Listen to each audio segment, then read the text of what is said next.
Now I know I'm prepared enough to become a medium. You don't give up, do you? Very well. Let me look into your eyes.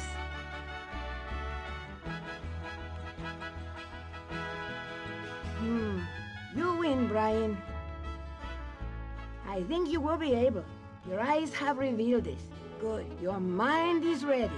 Now we must prepare your soul. Prepare my soul? It is indispensable in case something goes wrong. What do you mean by that? I didn't think this was dangerous. And it is not, provided the medium is truly prepared. Believe me, preparing your soul properly will keep you from fear. Okay already. Fine. What do I have to do? Kneel before the altar. Here? Yes, on your knees. Repeat after me. Okay. San Luciano, I pray that you care for my soul while it is absent from my body. San Luciano, I pray that you care for my soul while it is absent from my body. Santa Brigida, protect me with your cloak and do not allow the devil to take over my body. Santa Brigida, protect me with your cloak and do not allow the devil to take over my body. Jesus, my soul is clean and ready to travel to your side if you wish it to be so. Jesus, my soul is clean and ready to travel to your side if you wish it to be so. Enough. Please rise. Okay, should I bring in Gina so we can get this over with? Not so fast. We won't be doing it here. We are going to the Well of Souls. Where? Do not worry, it's a proper place. Do you see the well to my right? That is the place. Go. Do we really have to go in there? Yes, we do. Think no longer and go in. Vámonos. You will see a seat inside of a pentagram. Sit in it and prepare your mind. Oscar will help Gina and me down. All right, whatever you say.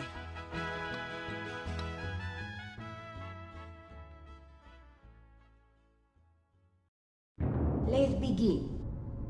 Now, Brian, it is important for you to stay relaxed. Was it really necessary to tie me to the chair? See, believe me, it was for your own safety, I assure you. Now, stare into my eyes, por favor.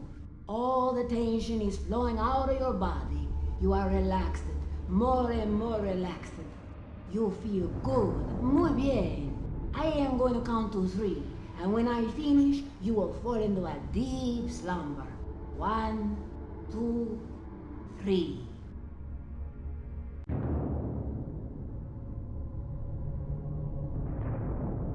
We are here to contact a being from the other side. We have the will and the medium. We have the will and the medium. The medium awaits in the center of the pentagram. Someone from this plane wishes to speak with that being. We invoke that being with all due respect. We have the will and the medium. Gina, it's your turn. Speak with that spirit. Tell him you want to talk with him. Johnny the Indian. It's me, Gina. I need to talk with you. You were about to tell me something and we were interrupted. Now we have a chance to finish our conversation. Johnny, it's me, Gina. Please, talk to me.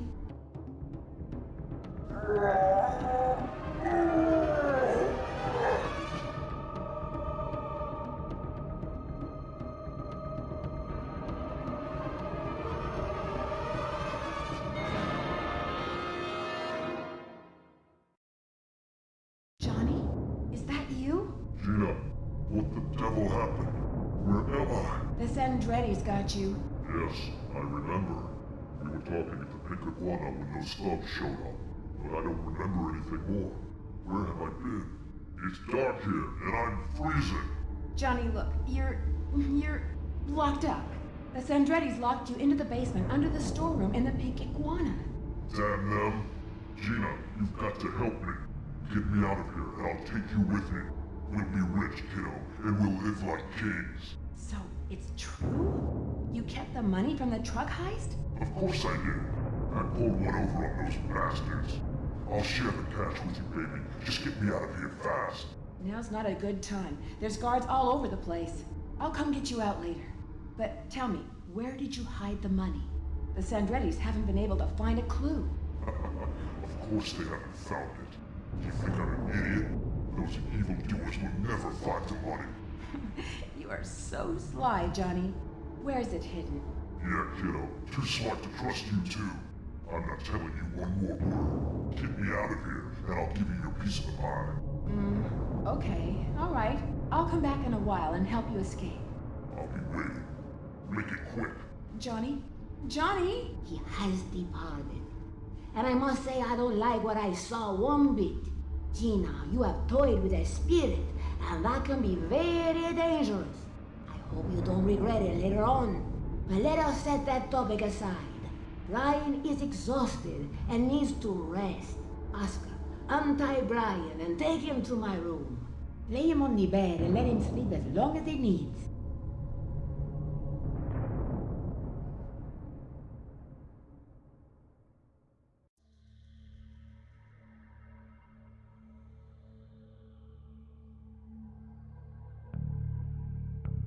Ow! Gina! Oscar put you in bed. You've been asleep for nearly 24 hours. The effort of being a medium left you exhausted.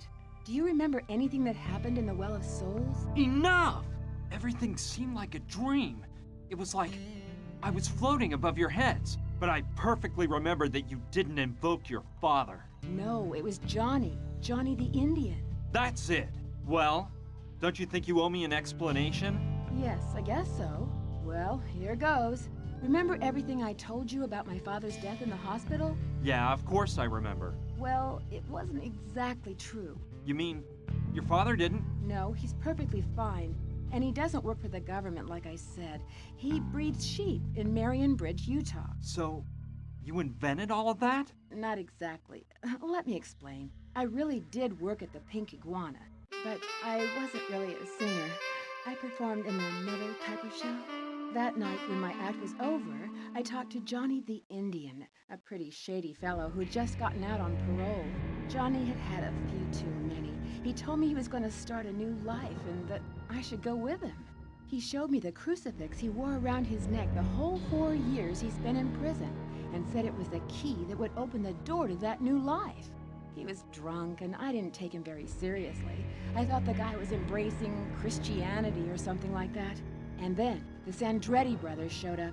Johnny asked me to keep the crucifix for him and to disappear before they saw me. Everything I told you about my father's death in the storeroom of the Pink Iguana was true, but it wasn't my father they killed. It was Johnny. They interrogated him and beat him to a pulp. I'd heard of the Sandretti brothers and how dangerous they are, but that night I saw it with my own eyes. When I saw them kill Johnny, I couldn't help but scream, so they found me out and I ran as fast as I could down the alley.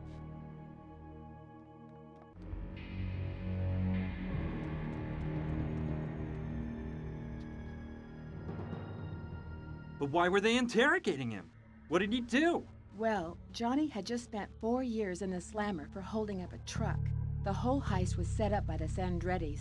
Johnny was part of the group that did the job. In the beginning, the theft was a success, a fast robbery with no deaths or injuries.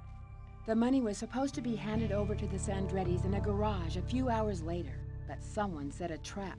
The garage was full of cops, and the thieves were arrested. Luckily for them, the Sandrettis didn't show up personally, so no one could prove they were involved. However, they didn't catch all the thieves. For some reason, Johnny managed to get away, and they didn't find him till 2 days later near the Mexican border. More importantly, the money from the robbery never appeared. What do you mean? It wasn't in the garage, and Johnny didn't have it when they arrested him. He swore he escaped from the garage without taking a cent. Despite all their investigations, the police never found the cash. From what I heard the night they killed Johnny, the Sandrettis suspected he'd kept the money and that he was the one who informed the cops and set up the raid on the garage. They thought he'd hidden the dough somewhere during the 2 days he was hiding out and that he had let himself get caught so the Sandrettis wouldn't suspect anything. You think someone with that much money would allow himself to be caught knowing he'd be put away for years? Yeah, if he didn't have any other choice. He knew that if he ran off with the money, the Sandrettis would find out and hunt him down long before the police did. He must have thought 20 million bucks were well worth 4 years in prison. 20 million? 20 million! No doubt Johnny thought that by the time he was released, the Sandrettis would have forgotten the whole story and that he could enjoy a great retirement. But things didn't work out that way. The Sandrettis don't forget 20 million bucks just because, and they were looking for him the day he got out of jail. So, when the Sandrettis interrogated him, did they get the truth out of him? No, that animal Gustav killed him too fast, and Johnny never acknowledged having kept the money. So we don't know if Johnny really even had it. Oh, yes, we do. He told me so through your mouth during the seance. The bad thing is, I couldn't get him to tell me where he hid the money. So, all you were really interested in the whole time was getting that money, huh? No, well, at least not at first. I was just trying to save my life. I had been an eyewitness to a murder and knew that they would snuff me out to keep me from talking. After that, I admit I thought if we found the money, I could start a new life far from the Sandrettis. Is that so terrible? Depends on how you look at it. What I don't understand is why they didn't knock us off in Chicago when they had us trapped in the museum. Someone at the Pink Iguana probably told them Johnny had talked to me before they killed him. They must have thought I knew something about the money, and they wanted to get it out of me. Lucky you were so great and got us out of that awful cabin. Oh, don't suck up to me now. You've been fooling me all this time. I'm such an idiot. I walked right into your trap. Please, Brian, you've got to forgive me.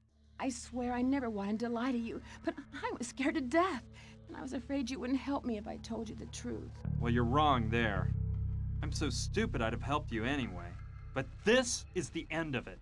I'm leaving straight for California, and you? No, please. You know they'll kill me. Sooner or later they'll find me and do me in. My only chance is to find the money and use it to start a new life. You know that. Please don't leave me alone now. Help me. Okay. I'll help you find that cursed money. And then, I never want to see you again as long as I live. Don't say that. I really care about you. Oh, please. Don't play me for a sucker again. I already said I'd help you.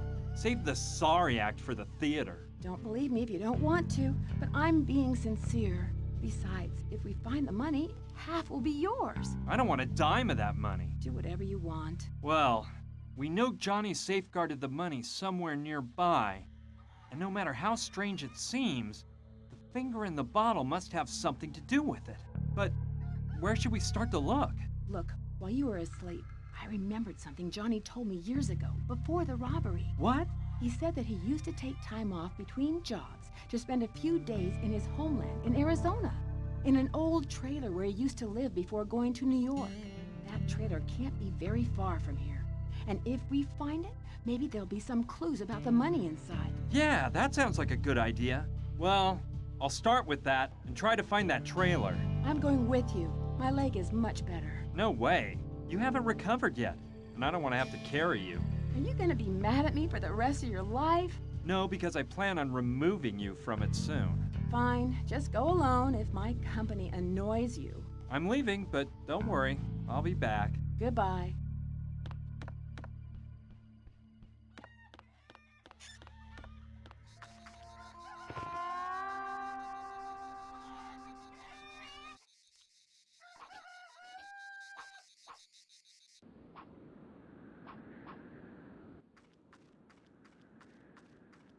I think the first thing I'll do is go see Sushi. I've got to speak with someone I can trust about all of this.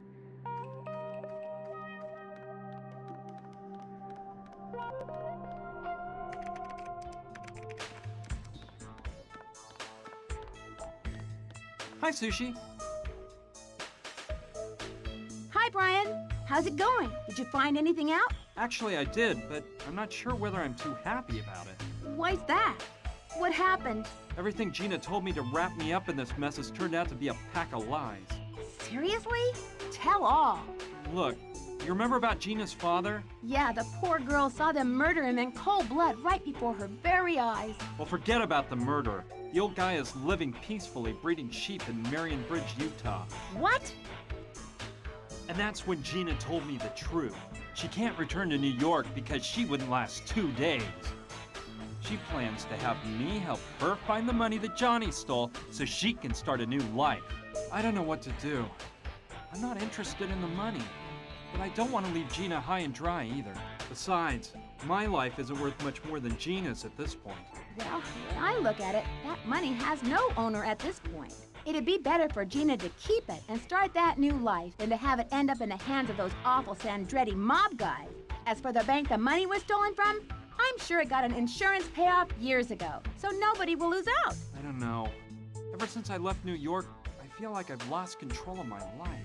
I'm like a puppet with someone else pulling my strings. They decide what I can and can't do. Sort of like in those computer games. You know what I mean? Computer adventures? Yeah, I love them.